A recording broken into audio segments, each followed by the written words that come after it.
अमरीकी वज़ीर ख़ारजा Marco Rubio ने ईरान के साथ आबना हरमज़ खोलने के मामले पर बातचीत में पेशरफ्त का दावा किया है।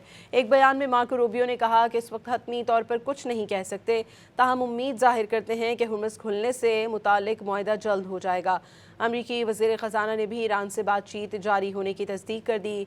स्कॉट बेसन ने CNBC से गुफ्तगू करते हुए कहा कि इस बात का इम्कान मौजूद है कि आज या कल आबना हरमज़ को खोलने के लिए एक मुआहदे तक पहुँच जाएंगे। इस सवाल पर कहा कि मुआहदे के तहत ईरान को किसी किस्म की रियायत मिलेगी तो बेसेंट का कहना था कि उनके ख्याल में नकलो हरकत की आज़ादी होगी। We are in talks with the Iranians, and I think there is a chance we may have a deal today or tomorrow to open the strait and move towards a more normalized position in this conflict. We are in talks with the Iranians, and I think there is a chance we may have a deal today or tomorrow to open the strait and move towards a more normalized position in this conflict.